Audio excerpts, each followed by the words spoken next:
Well, good evening. If you've landed here, you've landed on Let's Talk News. I'm your host, I'm Leticia Remauro. We have a very sad day today. More of our military men and women, well, but men have been shot and killed, this time in Syria. There's been so much loss of life over the last few days. I just wonder. I just wonder how so much hatred and despair could be taking place all over the world. Um, from the beach, the 16 people that died in the Australian beach yesterday, day before, Brown University.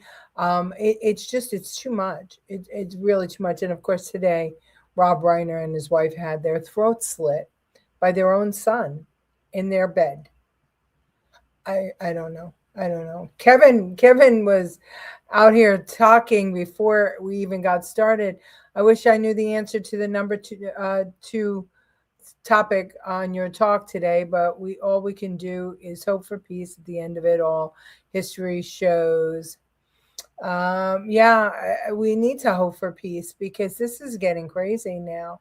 Um, very heavy chest and heart today, because this can't keep on.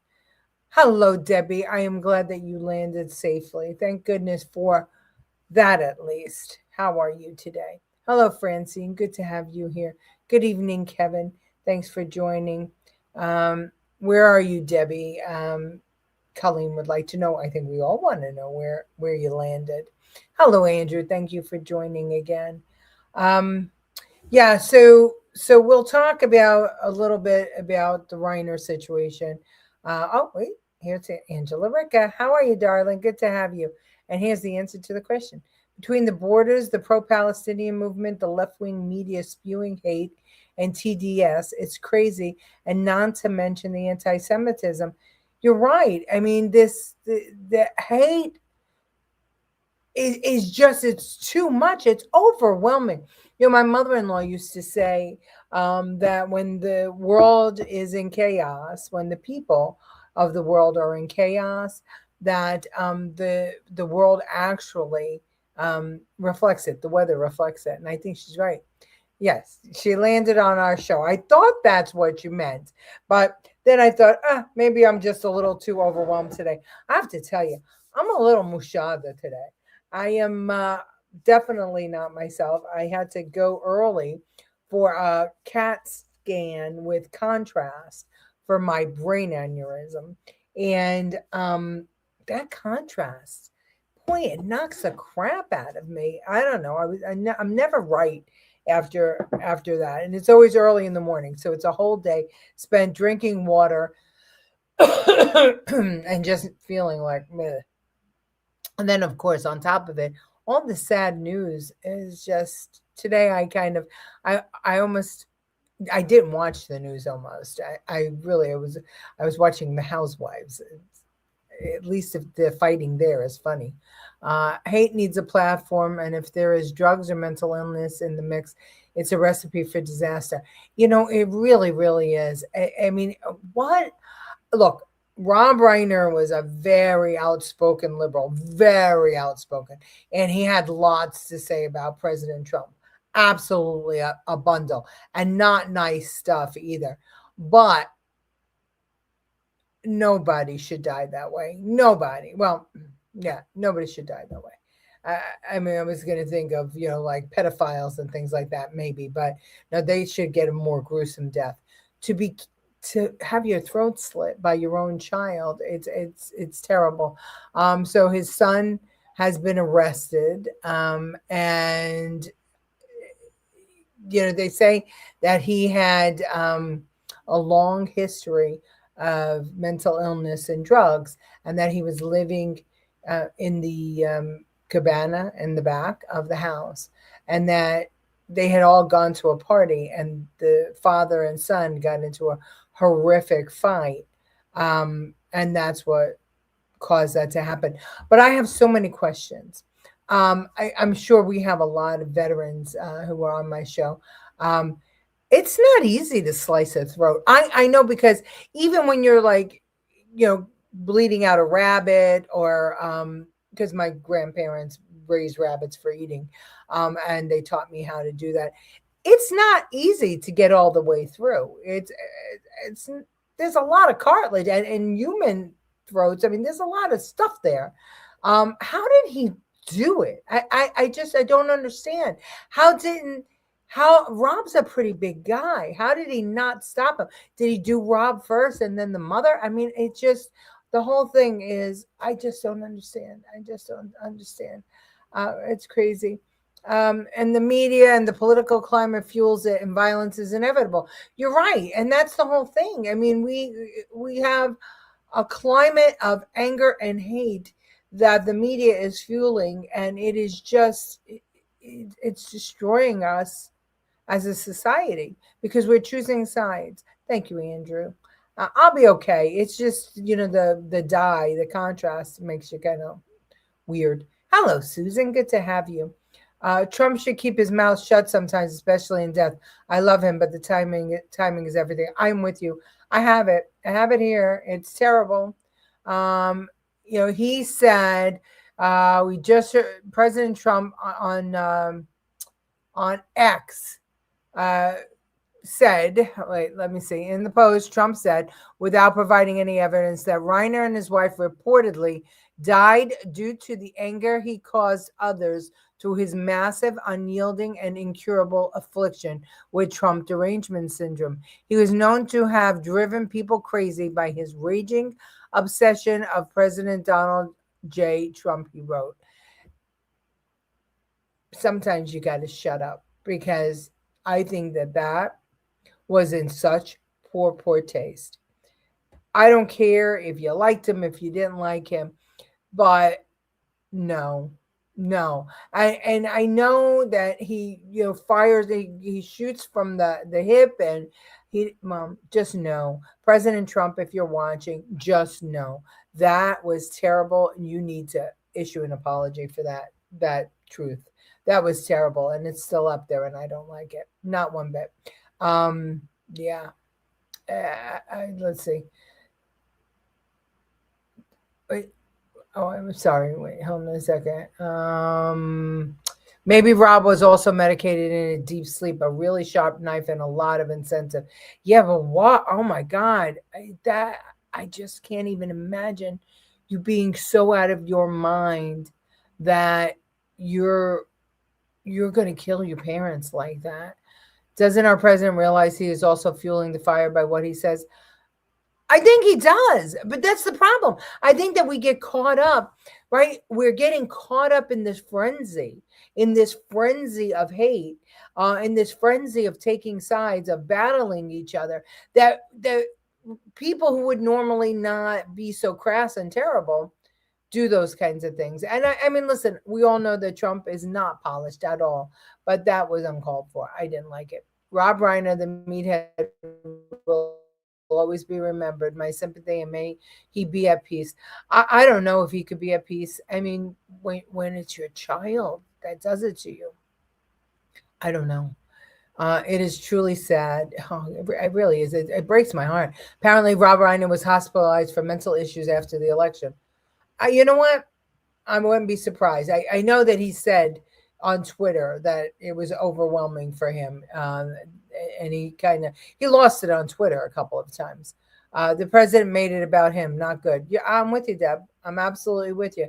It you know the world lost Meathead, and he was a talented man. He gave us many great films, and the president should have just sent him off with well wishes and sorrow for the daughter and the son who's got to live with this. And I've seen him be so tremendously tender, but at times like that, when he does stuff like that, that's a big no. Agreed. Trump was in poor taste. Yeah, and we've got to tell him too. Yeah, I mean, so we all agreed that it was in poor taste. I can't see anybody who would think that that was in good taste. Kevin agrees. The lady I worked with was stabbed multiple times because her son wanted drug money. I just amazing. But the throat slitting is the thing. I can understand going into a fit, picking up a knife and going throat slitting is that's a you have to plan that. You have to know how to do that. You have to know how to do that to do it successfully. And to do it successfully on two people, that's just too much.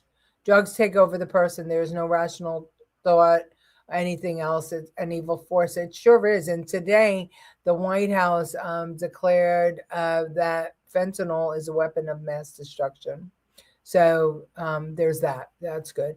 Or he should have said nothing at all. Most people agree. Yeah, you know what? You're right. He should have said nothing at all. But he did say it. And now, I think it's our duty to call him out on it. I do. I mean, you can say, hey, look, you're my president. I love what you're doing, but sometimes shut the hell up. That was in poor taste. We need to call him out on it. Rob was a human being and spoke emphatically when Charlie Kirk was assassinated. Empathetically, I'm sorry.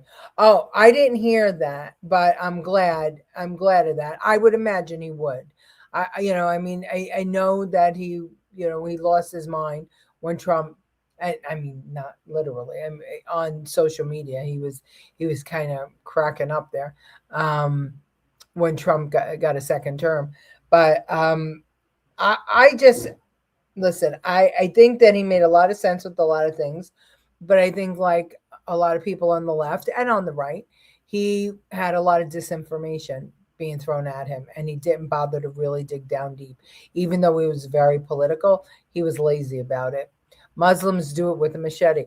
Yeah. Well, when you have a knife that big, it's a lot easier, right, Kevin? So when you're dealing with a big knife and a little neck, very sharp, okay. But what could that kid have used? I mean, unless he was in the military, right? And he had a good, and unless they were hunters, which I don't think they were, and you had a decent, deer knife or skinning knife. What the hell did he use? Unless maybe they had a knife hanging on a wall, maybe an artifact or something. I don't know, but it just what a violent way! What a violent way to kill you! Oh my God! Yeah, somebody close to the Jews should give him a backhand. Oh yeah, somebody close to the president should give him a backhand. Um, Listen, I think that we should just let him know because it's okay to disagree when you have to do that. We have to do that sometimes, and I think that he needs to really understand that Rob Reiner was more than just his critic. He was a multifaceted person. And yes, I didn't agree with his politics, but as Deb rightfully said, he was a human being, and he deserves our sympathy, and his family deserves our support because that's just tragic. Death has nothing to do with politics. It shouldn't have, Deb, right? But unfortunately, nowadays it seems to have more and more to do with politics. And I think Trump saying something that crass about Rob Reiner is as bad as those people who were, maligning Charlie Kirk. I think it's the same. Oh, we have John Cooper. Trump's posts about Rob Reiner were disgusting and mirrored the moral corruption of his followers have fallen into. Not true, John, because we were just talking about that, and everybody here agrees that it was in very poor taste and that the president needs to apologize. So, see, you have to understand you can't just paint everybody with a broad brush, dear. But I don't blame you because you're part of the liberal lockstep where you all have to do the same thing and do, and mimic the same thing. We don't do that. We don't do that here. We agree. Trump should not have made that comment about Rob Reiner. He should have not made it about him. He should have made it about Rob and the country. So I think that we've about made our point on that one.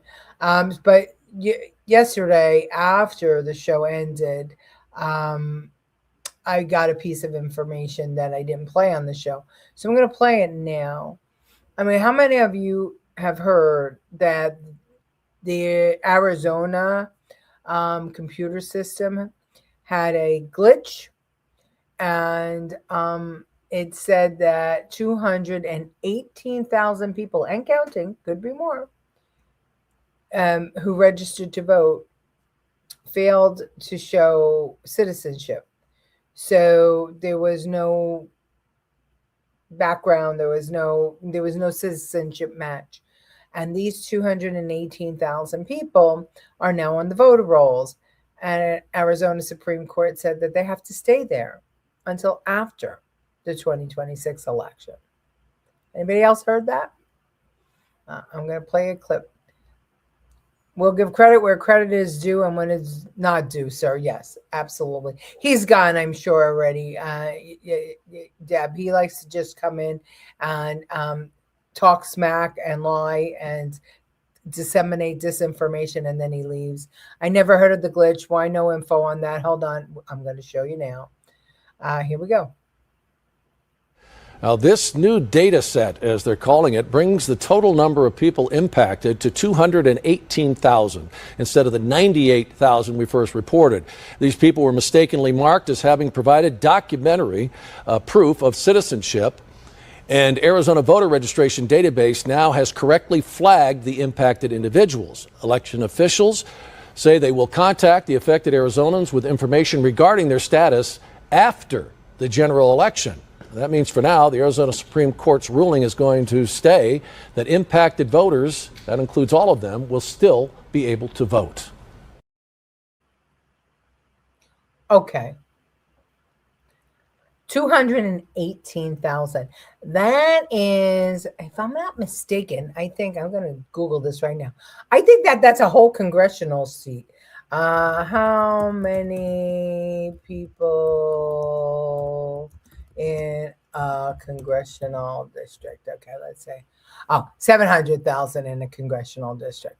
Okay, so but that's quite a bit. 200, almost, that's almost a quarter of 1,000,000 people who do now they're not citizens, and they're on the voter rolls. And we're not hearing about it. How come we're not hearing about it? Crazy. How can Arizona do that? That is what pisses me off. We just accept fraud. Well, here's the thing. The Republicans sued, and the Supreme Court said, oh, we'll take care of it, but after the election. Now, after the election, that election affects all of the United States, because if they, I don't know, if they vote for a Democrat or change the makeup of the House, everybody is affected, right? One way or the other. So how does that not go up to the Supreme Court, I wonder? And who's going to do it? But in the meanwhile, what do we do about it? How do we talk about it? One thing that I said is that we need that list. They should release that list. If they're going to keep those voter rolls, then that list needs to be released. And then we should be able to go challenge those votes when they're cast. So that's what I think. Mike Lindell is running for governor in Minnesota. Yes, I heard that. You know how I feel about him. I feel the same way about Mike Lindell as I do about Candace Owens. And I felt that way about Candace Owens before she showed herself to be a creep.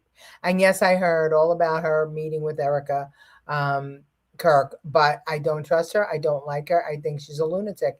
And I think she will do and say anything to get clicks. Lindell, I just don't think he has a strong relationship with sanity. I really think with all this violence and the political climate being what it is, there is a plan in place for a takeover of epic proportions. And I really started to think about this after Mamdani became the mayor of a major city, the financial capital of the world, and a DSA chapters, October 7th, etc. It's scary. I think you're absolutely right, Deb. This is planned. All of this is planned. I mean, the attacks are planned. The elections are planned.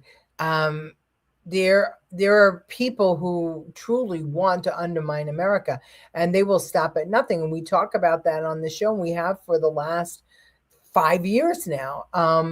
Unfortunately, it's like anything else. We're conspiracy theorists. I'm a MAGA, so therefore this guy Cooper, he follows me around, and we're all no good because Trump said something wrong. It's what we all believe. You understand? So nobody takes us seriously. But this is a grand scheme. Clearly, money, getting everybody high, destroying the education system. It's a grand scheme to get rid of Western civilization, and they're achieving that in Canada, in Norway, in Denmark, in the UK, in France. It's crazy. They're achieving it. How do we deal with the criminals on the outside when we are infiltrated with criminals on the inside? That's my question. And it's not just city and state, it's global. Well, that's correct. And that's why, my husband, funny thing, but not so funny, he just keeps collecting ammunition because he feels strongly that we're going to need it. That's why I moved to South Carolina, free state. I own a gun. He owns a gun.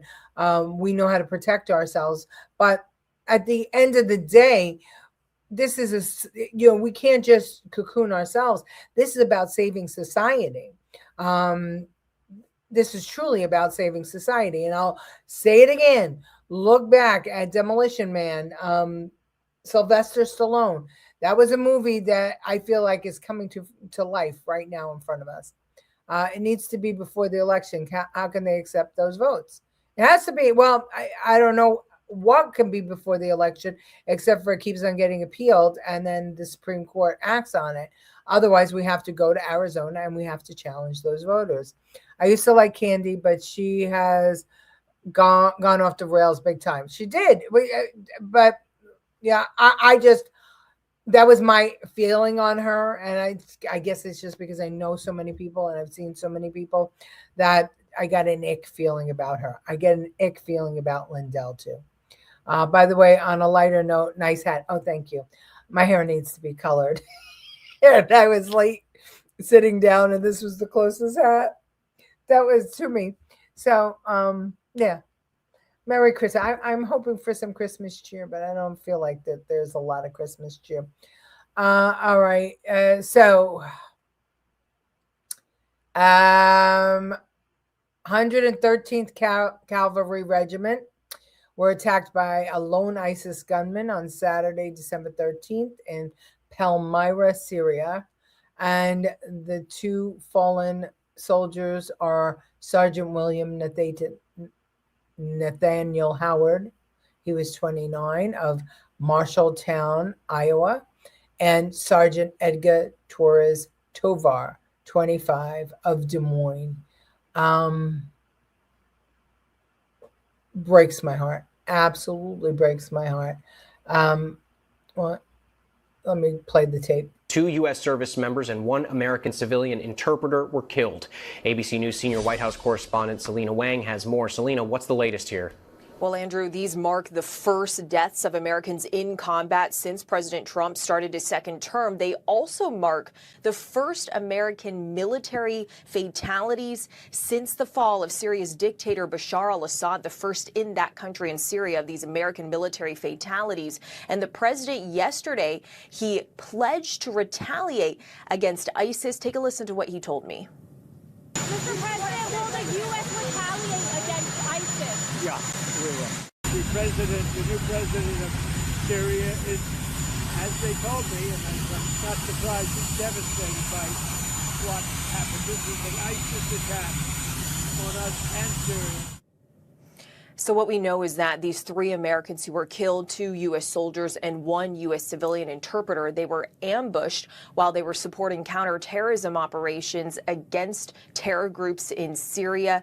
Now, even though the U.S. has downsized its military presence in that country, about 1,000 U.S. troops still remain in the eastern part of the country to prevent ISIS from resurging. The group was declared defeated in 2019, but these sleeper cells, they do still carry out deadly deadly attacks across the country. Now, you heard the president there mentioning that the new president of Syria is devastated. Well, it was just a month ago that President Trump actually met with that new president at the White House, marking the first visit by a Syrian head of state ever. We've seen a warming of relations since the fall of the former dictator, but this is a reminder that the country remains very dangerous and that there are still pockets of violence that are very difficult to combat.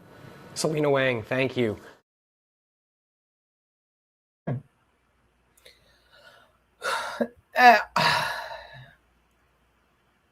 I don't love that we're now going to have to do something, take action in Syria, but I don't hate it either. I like when Trump stands up for America. I like when he talks tough. I like when there's no, when it's knee jerk, that he said, yeah, we're going to strike back. And they don't know how and where we're going to strike. And it's going to be gruesome for them. And he will get rid of ISIS. He's not going to allow America to be made a fool of. He's just not. I just don't love that there are so many operations going on around the world. But then again, there's always operations going on around the world. So, maybe it's best that if we have everybody everywhere, we might as well use them, especially to protect America. I still support heavily what he's doing in Venezuela. I think that is correct. I think that his handling of Russia and Ukraine is on the money. Those two are going to keep on fighting, and throwing money at the situation is not the way to go, in my opinion. You can't trust a thing Putin says, so he can't make any deals with Putin. Putin has to make those deals with Zelensky, and they have to figure it out. But at the same time, you can't trust Zelensky either. So I think at this point, we need to just do everything that we can do to protect America's borders. And we have to watch out for the core of America, because now with these 10 million migrants here, we don't know what's going to happen next. And that's sad. Back to Candace Owen. I used to like Candace's books, but she's gone off the rail big time. I'm sorry. No, we read that already. This way.